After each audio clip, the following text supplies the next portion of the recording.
esse assunto, esse tema, nesse grupo, está hoje nessa casa, né? Assim, tudo isso é uma pérola que Deus guardou para mim, né? Toda a minha sede de Deus, toda a minha vontade de estar com Deus, de escutar o que Ele quer para mim, de querer corresponder, mesmo sendo tão fraca, mesmo sem saber como, tudo isso foi muito cuidado no Vocari, né? Assim, e toda a minha história de vida, toda a minha infância, a minha adolescência, né? Os meus caminhos na comunidade, os meus serviços, as minhas faltas, os meus pecados, os meus cansaços, as minhas dores, tudo foi olhado mais uma vez no Vocari. E quando eu vivi o Vocari, né, assim, eu dizia, não sei porquê, de fato, a gente chamou todo mundo pra cá, tirou algumas coisas, mas enquanto a gente rezava no começo, eu perguntando a Deus, quando o Diego falou realmente, não sei por que nós estamos aqui, mas Deus sabe por quê? E Deus, assim, Ele me deu uma imagem mesmo, né, e me fez lembrar que durante o Vocari, a sensação que eu sentia quando vivia o Vocari, é que eu era uma meninazinha muito pequenininha, que estava andando por lugares muito perigosos, muito até então desconhecidos, e que eu ficava o tempo todo andando segurando na mão de Deus. E Ele me levava, e Ele me apresentava tudo. E, na verdade, todos aqueles lugares eram meus. E uns, aqueles que Ele escolheu e destinou para mim, outros, aqueles que foram frutos dos meus pecados, de pecados de outras pessoas na minha vida, de pecados daqueles que não souberam fazer diferente. E aconteceu de ter ficado marcas, memórias, a minha história, né? Então, assim, e hoje, estar aqui hoje, né? O Deus, Ele me mostrava assim, o que Ele queria hoje era voltar a essa lembrança e que eu, de fato, abrisse e rasgasse o meu coração para vocês. É como se eu, hoje, abrisse uma janela, chamasse os meus irmãos de comunidade. Tá aqui, foi isso aqui, né? Não de uma forma que a minha vida seja o centro e, por conta disso, para que isso fique bem claro, eu vou evitar ao máximo não falar tanto de mim, vou falar do que é o tema do estado de vida, mas vai passar pela minha vivência, vai passar pelo meu testemunho. E eu peço muito que vocês, qualquer dúvida, qualquer consideração, qualquer algo a ser falado, que possam interromper livremente para isso, para a gente construir juntos, tá certo? Então, vamos lá. Eu não sei se vocês, né, nesse Vocari, no começo do Vocari, teve uma formação que o tema era o processo de discernimento do estado de vida. Tiveram essa formação? Onde nessa formação tinha, acho que uns 20 passo a passos. Vocês tiveram essa? Não sei se vocês lembram, mas... Teve coordenação. Vocês tiveram, estudaram. É assim, processo de discernimento do estado de vida. Aí tem 20 passo a passos, né? Sobre esse discernimento. E quando a gente entra no Vocari, é anunciado isso para nós, né? Assim, nós vamos passar por toda a nossa história, vamos passar e ver a concupiscência, ver a questão da paternidade e da maternidade, ver o chamado à vida, ver a filiação divina, ver tudo isso à luz de um processo para o discernimento do estado de vida. Então, a minha primeira reação, quando eu vi essa formação, que tinha 20 passo a passos, eu olhei assim, eu falei, Jesus, isso vai dar certo. Quer dizer que eu vou terminar e eu vou ter aquilo assim discernido mesmo, é isso, né? E eu ia conversando com Deus, colocava justamente para Ele, né? E aí foi a primeira formação que a gente teve, e aí depois entrou, né? Começou sexualidade, concupiscência, chamado à vida, paternidade, maternidade. E quando eu via tudo isso, tinha os direcionamentos, eu fui começando a ver que eu tinha que mudar um pouco a rotina da minha vida para dar atenção mais dedicada àquilo. De uma forma que todos os direcionamentos que me eram dados, eu queria rezar, queria levar para o Santíssimo, queria colocar. E o que eu mais queria para entender o que Deus queria me anunciar era dizer que eu não queria viver a minha vontade, mas queria viver a vontade de Deus. E aí eu entro nos aspectos, eu vou citar aqui alguns que eu guardei do direcionamento que foi me dado, para a gente ter palavras-chave do que significa o discernimento do estado de vida, para realmente perceber se eu estou andando na minha vontade ou se eu estou andando na vontade de Deus, certo? Então, é um chamado onde eu tenho que ter consciência que passa pela minha liberdade. É uma inquietação sadia e positiva. É um tempo em que eu não posso ter medo de formular as perguntas fundamentais sobre o sentido e o valor da vida. Eu não posso me limitar a querer respostas parciais, imediatas, certamente mais fáceis e mais cômodas. Essas respostas podem proporcionar uma exaltação, uma certa felicidade, mas que não traz a verdadeira alegria de viver. E aí essa parte aqui eu acho fundamental, né? Porque de repente, quando a gente quer discernir sobre o estado de vida, a gente fala, eu quero o que eu quero.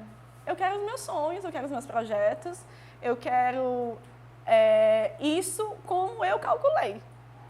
E aí eu fico atento se esses sonhos que eu calculei, que eu pensei, que eu projetei, eles indicam essas respostas parciais, imediatas, que proporcionam algum momento de felicidade, de exaltação, mas não uma plena felicidade que traz paz.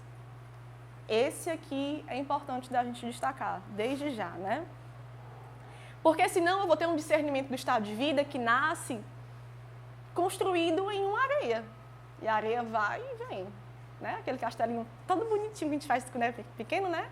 Castelinho de areia, vinha a primeira lapada do mar, acabou, morreu. Mas se eu construir esse discernimento sob uma rocha, meu irmão, vem o que vier, pode vir.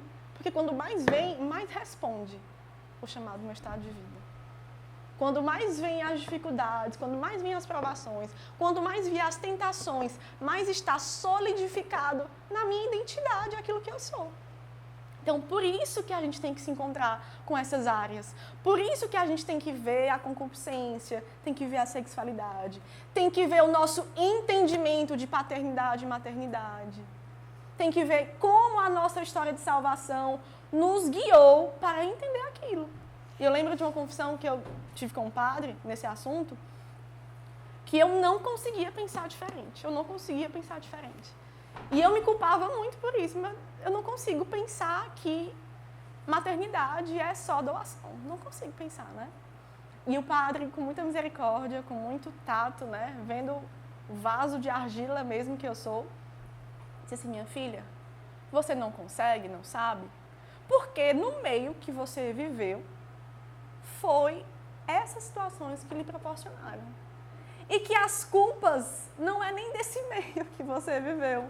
Porque esse meio só chegou a ser assim porque outras situações passadas fizeram com que isso acontecesse.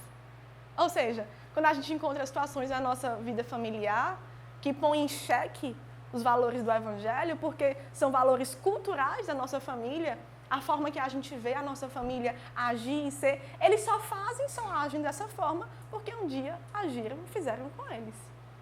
Não sei se vocês já aprofundaram isso em algum tema de formação, né?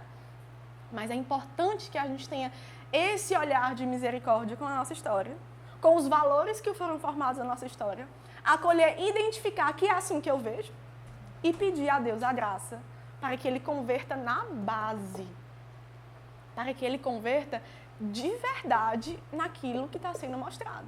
E não de forma superficial, porque senão vai ser um discernimento construído sobre a areia, não sobre a rocha. E por isso que eu não tenho... E aí, todas as músicas que vocês cantaram hoje tem tudo a ver com o que a gente está aqui querendo falar, né? É um tempo onde eu vou lançar fora todo o medo. Todo o medo. Porque o perfeito amor lança fora todo o temor. E o sentido do estado de vida é você descobrir, discernir como Deus lhe criou para que a sua vida seja uma resposta de amor a Cristo, à igreja, à humanidade. No nosso caso, há também a nossa comunidade, pela forma do nosso carisma.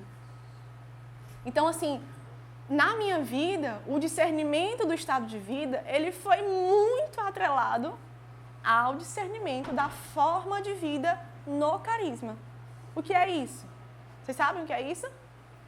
Forma de vida, estado de vida, a diferença? Forma de vida é o chamado se existe um chamado vocacional à comunidade de vida ou à comunidade de aliança. Ou a pessoa não optando pelo chamado vocacional, ela vai discernir se o chamado dela é ser obra. Mas passando pelo chamado vocacional, na forma de vida, ela vai ver se esse chamado se corresponde a uma comunidade de vida ou a uma comunidade de aliança. Então, quando eu trazia toda a minha história, todo o meu processo de discernimento, eu queria ver como Deus me chamava a amar mais. Como Deus queria trabalhar em mim, queria me converter, queria que eu visitasse os locais mais escondidos que eu fui escondendo, os locais mais doloridos que eu fui guardando da minha vida, para que, uma vez revelados, eu tivesse a consciência que foram marcas, feridas, outros pecados, porque é até diferente ferida de pecado. Marca, ferida e pecado são coisas diferentes, não sei se vocês sabem. Por quê? O que foi? A gente tem, mano, tudo isso. Porque às vezes, gente, tem situações da nossa vida que foram pecados de outras pessoas na nossa vida. Olha que coisa que assusta. Não foi pecado nem meu, mas foi pecado de outra pessoa na minha vida. E eu preciso olhar aquilo, identificar que Deus permitiu aquilo e aquilo constrói a minha história de salvação. Eu vou dar um exemplo, assim, para vocês entenderem. Um exemplo genérico, para a gente ir aprofundando para um caso concreto. Sem entrar nos méritos, nas questões, porque isso diz respeito à unidade familiar, que é o casamento, que é essa responsabilidade da paternidade, do amor conjugal. Mas quando um pai e uma mãe se separam, que geralmente aparecem situações, sim, de pecado, porque não é o sonho de Deus que haja um divórcio. Mas até dizer que envolve um pecado é difícil, porque às vezes, na situação de hoje, muita gente se casa sem saber a dimensão da sacramentalidade do matrimônio, né? Mas são marcas que ficam na história de quem vive nessa realidade, ao ponto de bagunçar toda a concepção de família, toda a concepção de doação, toda a concepção de responsabilidade, porque você constitui uma família, dissolver essa família e viver os desafios de permanecer numa presença com aqueles filhos, de permanecer com uma presença com aquela mulher que um dia foi a esposa, com aquele homem que um dia foi o esposo, é muito difícil. É muito difícil. E aquele filho tem marcas. Então, aquilo não é um pecado da vida dele, mas são marcas e são feridas. Mas que, à luz de Deus, à luz da história de salvação que Deus tem para aquele filho, quando ele coloca isso na dimensão de um cristão que assume a sua vida, que não é vítima da sua história, mas é protagonista, ele pode selar tudo isso com misericórdia. Ele pode cristalizar isso, e isso pode anunciar o chamado que Deus tem para aquela pessoa. Porque quando Deus manda um filho para uma família, ele pensa na personalidade, nos traços, no gênio daquela criança, para aquela criança ser um novo para aquela família. Né? Então, assim, podendo falar um pouco mais, isso aconteceu um pouco na minha realidade familiar.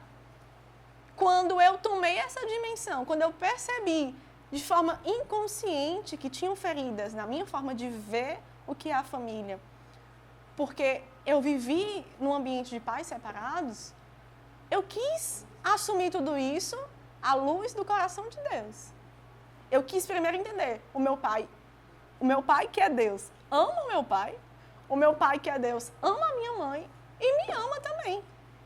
Então eu vou assumir toda essa bagagem, vou colocar para Deus e vou deixar que isso me diga o que é a minha identidade como resposta a essa família, como resposta à minha comunidade, como resposta à sociedade, à humanidade, a Cristo e à igreja. E aí eu falo isso como testemunho porque, com a ausência do meu pai, a minha mãe me criou muito na minha época de infância. Então, é muito forte em mim a questão da maternidade. Eu carrego isso dentro de mim. Quando eu tomei posse disso, foi o meu maior, assim, a maior dificuldade de discernir pelo celibato, pelo matrimônio. Porque eu sentia que Deus me confiava a dimensão da maternidade espiritual. Eu sentia que ele derramava isso sobre mim. E isso fazia parte da minha história de vida, porque a minha mãe sendo mãe, quando eu era criança, quando eu tinha os 4 anos, ela me pedia para ajudar a cuidar do meu irmão, que é mais velho do que eu. Mistérios de Deus. Porque às vezes ela sentia a falta do meu pai e ela me pedia uma responsabilidade de cuidado. Pode pensar, meu Deus, que coisa horrível, meu Deus, que violência com essa criança. Tudo estava no mistério de Deus. Porque isso foi desenvolvendo em mim esses traços de maternidade. Lógico que tudo bagunçado na infância, tudo bagunçado depois também com o pecado. Mas à luz de Deus, isso revelou que Deus me confiava assim, uma maternidade espiritual. E isso se estendeu depois aos meus serviços. Porque todas as coordenações de grupo que eu passei, eu sabia, eu sentia que tinha no meu coração uma maternidade espiritual, com cada grupo que eu passei. Então, quando eu tomei posse disso, deixei Deus anunciar, fui ficando atenta. Meu Deus, como é isso aqui? E aí, o meu primeiro discernimento a ser dado, né? Então, a maternidade a todos, e o meu grande sonho do casamento vai por água abaixo, né? Checkmate. Momento do checkmate, né? E eu comecei a invocar nesse checkmate. Comecei, assim, entregando meu coração para ele todos os dias, né? E essa pastinha aqui, ela diz muito feito. A Clícia, gente, ela vai ser a co-formadora desse tema de hoje. Porque ela me acompanhou demais. Ela vê essa parte, ela morre de rir. A gente fazia juntas, né? E ela viu de perto. Mas eu lembro aqui de um deserto que eu fiz, que eu li. Pronto. A resposta do meu deserto. Eu li. Aí eu só disse assim no final. É difícil dizer, eis-me aqui. Não consigo. Meu primeiro deserto do vocário, né? Quando eu vi tudo que era, não consigo dizer, eis-me aqui. Aí minha primeira resposta. Aí depois que eu rezei, aí eu vi. Ele sabe de tudo. Senhor, manda a tua graça e teu auxílio. Ponto. Eu comecei o vocário pensando nisso. Ele sabe de tudo. E aí, isso que eu partilhei de forma específica da minha família, por exemplo, foi essa grande transformação, né? Uma pessoa que, por ter tido a ausência do pai durante muito tempo, também tinha de uma forma dificultosa a imagem da paternidade, a imagem do esposo, a imagem até mesmo do ser homem, né? Então, tinha muitas carências nessas áreas e não sabia como identificar um chamado até no seu ser mulher. Olha como isso é importante. A gente, como mulher, precisa também entender o chamado de ser homem para entender qual é o nosso chamado de ser mulher. Porque tem coisas que não nos cabem. Tem coisas que, às vezes, nós fomos exercitando com o tempo, às vezes até por uma falta do ser homem na nossa história, mas que não nos cabe enquanto mulher. Um exemplo disso, assim, pequeno para a gente contextualizar, e se ficar confuso, perguntem, porque é importante. Às vezes, em relacionamentos, as mulheres de hoje em dia, e eu me incluo nisso, na minha luta desse processo, né? Querem muito tomar a iniciativa de uma história, de um romance, de uma paquera, porque o homem não toma iniciativa, não é verdade? Estou mentindo isso, né? Porque às vezes, por quê? Porque o coração da mulher, ele tem a graça de acolher as coisas. E nesse processo de acolher, o coração da mulher se revela muito ansioso, muito indefinido, e a mulher às vezes quer resolver a vida dela, né? Ela quer entender o que é para poder dar passos. E muitas vezes essa vontade de resolver as coisas se confunde com a vontade de tomar iniciativa nas coisas. E aí a gente vai mudando o nosso ser mulher, porque não existe o ser homem identificado, fortalecido, para a gente saber o que nos compete e o que não nos compete enquanto mulher. O ser homem em relação ao homem sexo masculino a uma outra pessoa. Justamente. E aí isso dificulta também o discernimento da mulher no estado de vida, por exemplo. E que dificulta o discernimento do próprio ser homem no estado de vida dele também. Porque sabendo que o homem tem esse chamado de ser a figurativa, de ser aquele que tem uma iniciativa, de ser mais, de desenvolver mais esse campo da proteção, assim, todas essas coisas, às vezes os homens vão demorando a dar muitas respostas por conta disso, porque não tem isso definido. Lógico que com o tempo também, esses traços também chegam nos traços da mulher, porque há uma complementaridade, né? Há uma... Falar uma coisa, Pelu? Quer falar uma coisa? Não. Mas eu falei rapidinho aqui, só para a gente saber assim, a importância de identificar o ser homem e o ser mulher e da gente trabalhar isso, que isso foi já em outra formação, né? Eu estou tentando só pincelar para vocês lembrarem e ver que isso faz parte do processo de discernimento do estado de vida. Então, depois quando eu percebo isso, né? Eu quero entregar para Deus de verdade, né? A minha história, a minha verdade, assumir tudo aquilo que me aconteceu e assumir com responsabilidade que eu quero integrar isso na vontade de Deus. Que eu quero chegar com o meu processo de conversão na verdade, no que eu sou e não no que eu aparento ser. Para deixar Deus, com a sua voz, me conquistar, me chamar, me formar. E aí é o tempo onde os medos precisam cair. A minha forma de escolher, de ter a certeza que eu estava fazendo cair por terra todos os meus medos, qual foi? Por essa situação muito nebulosa de discernimento da maternidade espiritual, eu pensei assim, Senhor, com toda a sinceridade do meu coração, eu sei que tem uma inclinação à maternidade espiritual. Então, eu quero, a partir de hoje, não ter mais medo de olhar para os dois estados de vida, de ficar só assim, né? Eu ficava só assim, bocado todinho. Tava cansando já a minha mão, né? E eu vou escolher olhar só para um. E eu vou nesse, eu vou ver as evidências, eu vou ver os sinais dos tempos, eu vou ver o que tu me chama, vou escolher esse, e se não for, o Senhor vai me impedir de andar. Porque eu já testemunhei na minha história que tu não me deixou ir a passos distantes da tua vontade, quando eu de verdade queria cumprir ela. Né? Quando eu cheguei a sair da comunidade e voltei para a comunidade. Quando eu estava insistindo numa vida, numa decisão que eu tinha tomado na minha vida e Deus veio numa rasteira e me tirou dessa decisão, né?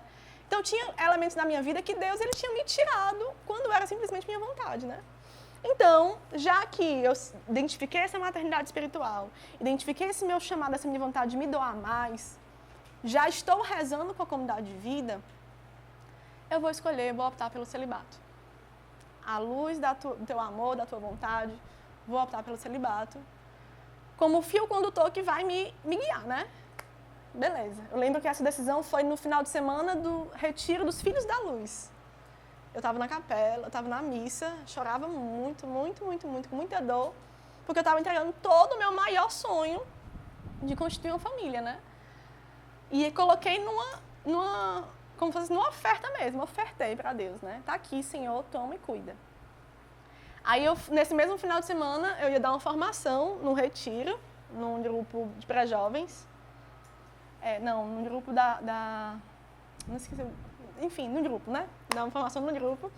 E quando eu fui para esse grupo, eu pensei, meu Deus me dá a graça de viver essa pequena formação como uma forma de corresponder ao meu estado de vida, onde eu vou ver pessoas, onde eu vou ver esses corações como filhos espirituais, que eu vou amar, que eu vou cuidar, e que cada palavra que eu diga seja para formar eles na vida que Deus quer para eles, mesmo que eu não saiba, que eu não conheça, né? Fui dessa formação, acabou a formação, momento de adoração, me prostrei mesmo a Deus, entreguei minha vida. Aí estava fazendo uma coisa do Vocari, né?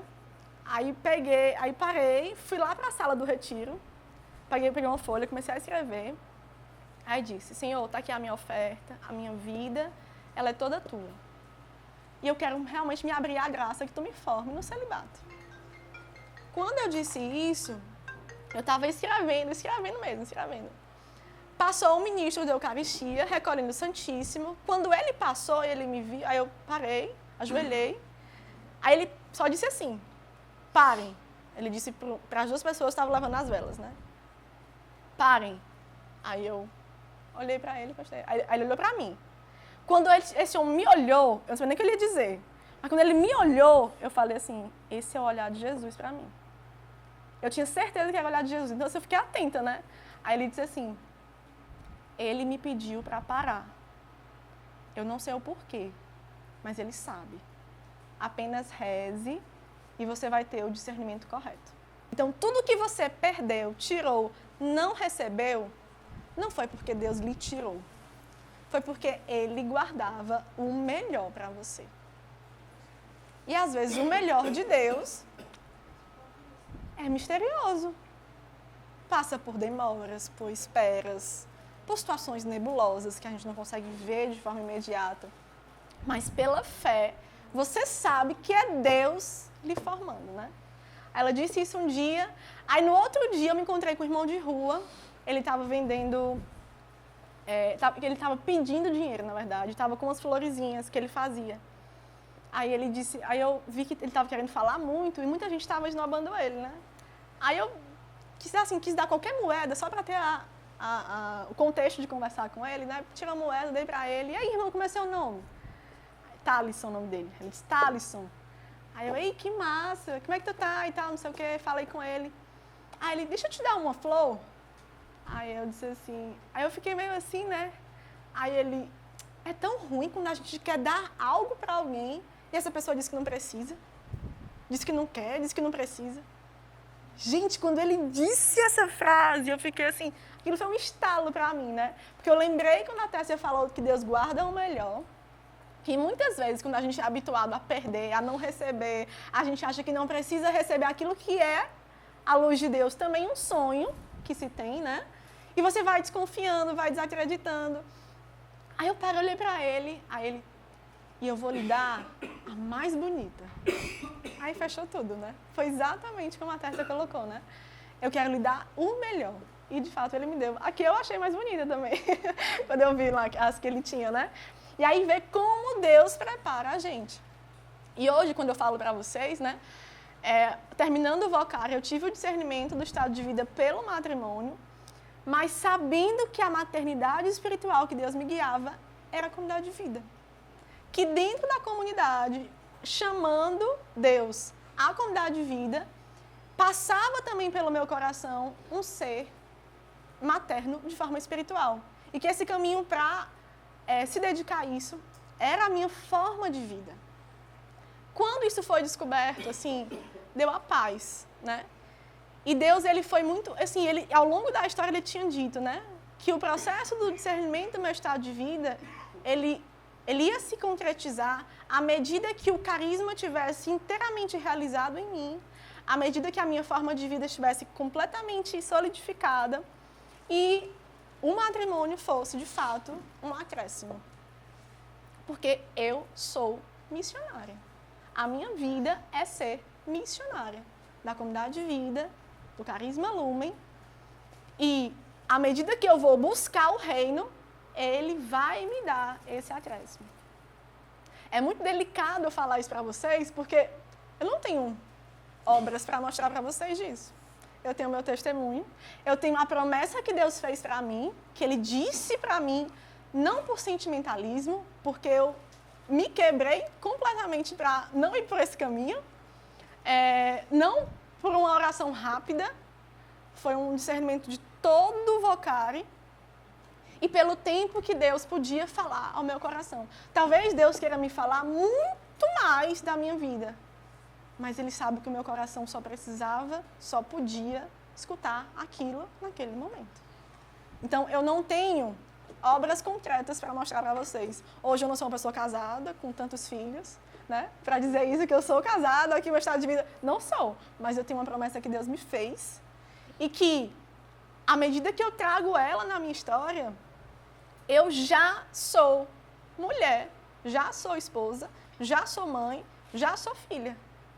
Porque eu sou tudo isso antes com Deus. Isso é a paz que me dá para me preparar concretamente para o meu estado de vida. E aí, quando eu me renovo muito nas orações com Deus, hoje na comunidade de vida, hoje morando numa casa, onde, na verdade, hoje morando na casa que é de Deus, né? Eu moro com Jesus porque eu moro na casa dele, e não ele na minha casa, né? Então, assim, eu tenho uma capela na minha casa, eu tenho um momento de oração que a comunidade disse que eu precisava rezar 1 hora por dia de contemplação. E nesse momento da contemplação, eu, de fato, gente, me encontro com meu esposo. Eu me encontro com Jesus, esposo. E ele já me falou, né, que a demora que ele tem para me formar, para me preparar para o meu estado de vida, é para que eu aprenda a amar Jesus primeiramente como esposo. e um dia saiba amar o esposo que ele vai me reservar, porque eu aprendi primeiro a amá-lo como esposo. E o amor esponsal, ele está em todos os estados de vida. Porque o que é o amor esponsal? É a radicalidade pela santidade. É você ter a consciência que você tem uma aliança com Deus e que diante do pecado, diante da graça, você escolhe a graça. O matrimônio não é assim? Você tem uma aliança com um homem, com uma mulher, com Deus, e que diante de situações que mostrem fidelidade, você vai escolher a fidelidade. Então essa hoje, desde já, é a dimensão que me alimenta para o meu estado de vida. Quando eu vou percebendo que Deus me forma assim, que Deus me prepara assim. Né? E isso, gente, tem uma proporção tão grande, porque hoje, numa vida comunitária, nós vivemos na comunidade de vida como irmãos. Né? Nós enxergamos no outro filhos e filhas de Deus.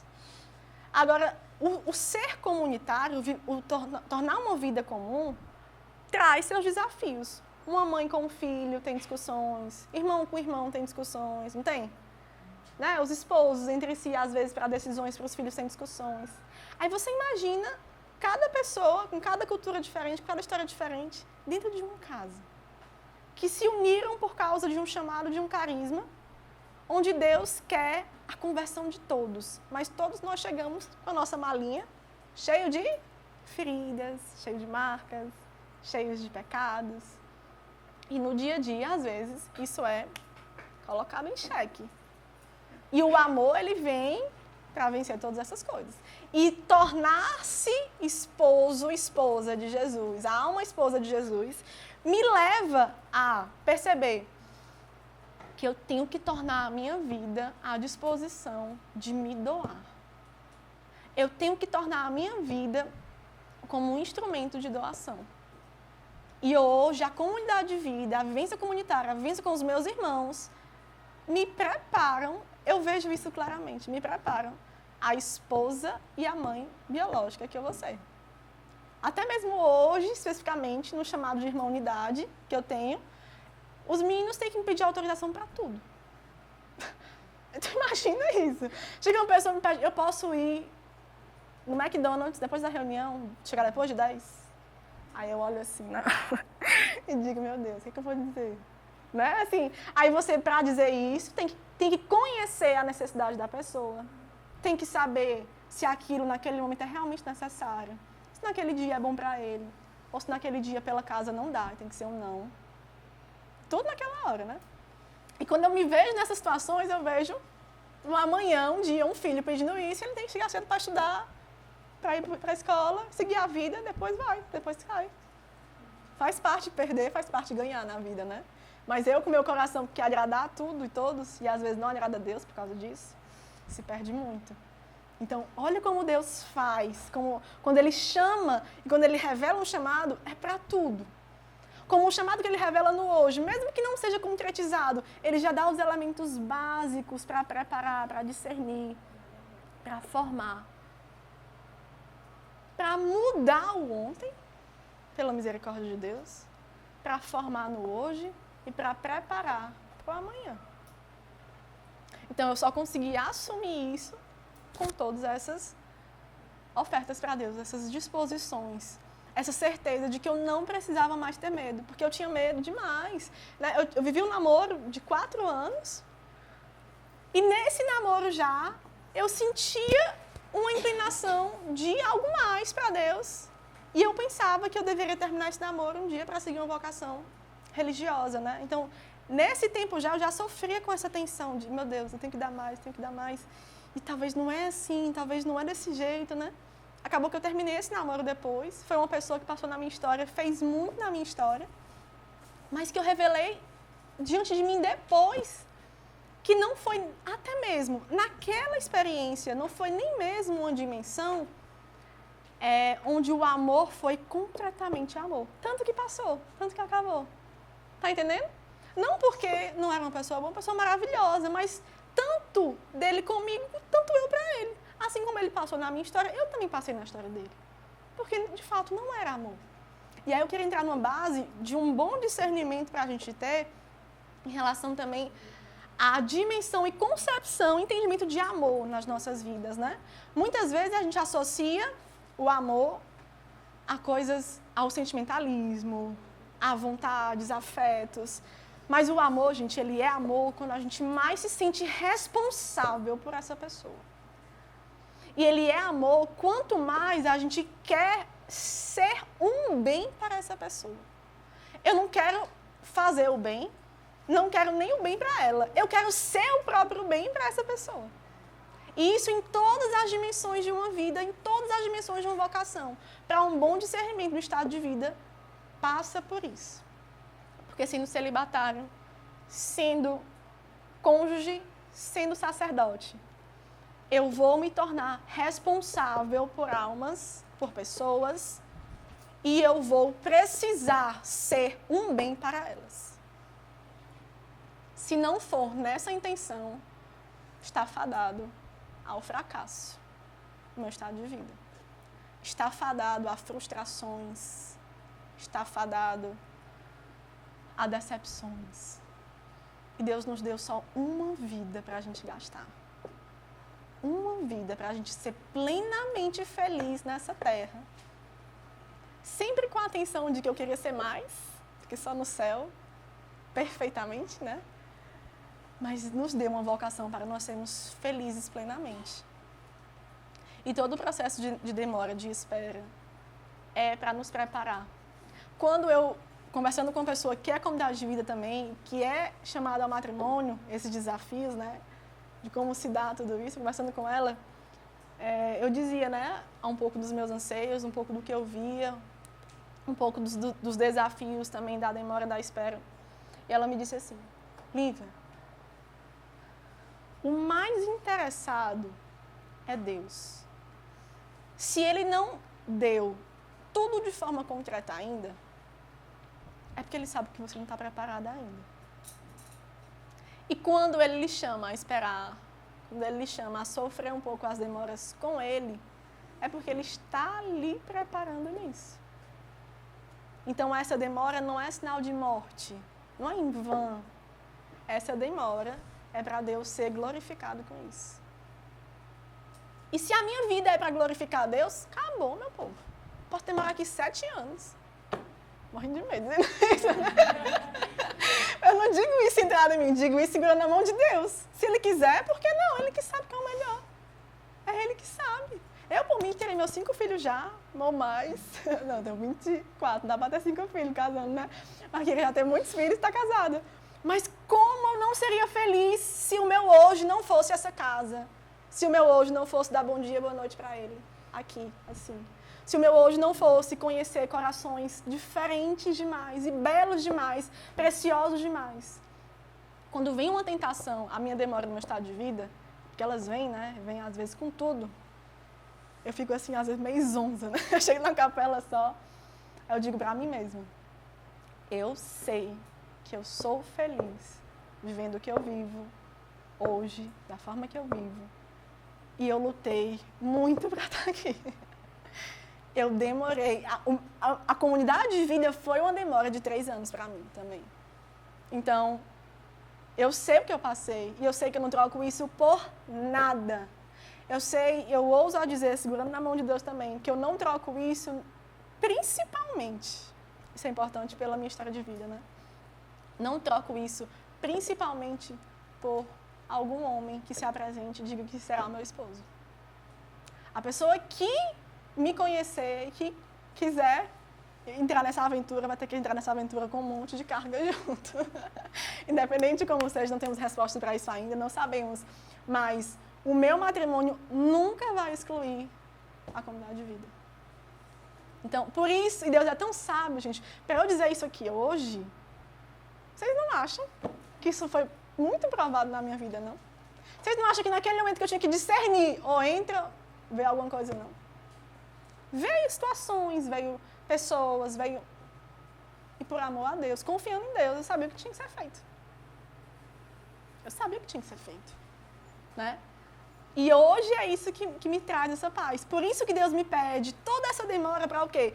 Para que seja formado uma coluna vertebral muito sólida na minha vida, onde todas as minhas decisões, todas as minhas escolhas passem, assumam a realidade, a forma de vida a qual eu sou chamada. Porque é a forma que eu me realizo. E às vezes quando eu fico fora um pouquinho dessa realidade, quando eu não sou fiel à minha espiritualidade, quando eu passo até mesmo, às vezes, um tempo mais fora de casa, concretamente, meu Deus, é muito ruim, é muito infeliz. Eu não quero viver todos os dias assim. Eu aceito viver algumas horas, alguns momentos por limitação minha, porque eu muitas vezes escolho o pecado, né? Eu escolho Deus.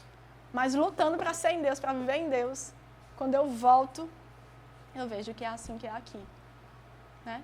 E que eu espero que para vocês fiquem isso, né? Que fiquem um pouco de que Deus, Ele de fato tem o melhor, Ele guarda o melhor, que a gente não precisa colocar os medos, que a gente precisa conhecer os medos, que a gente não precisa abafar os medos, porque senão eles vão vir depois. Então é bom que se manifeste tudo agora, deixe se manifestar tudo agora.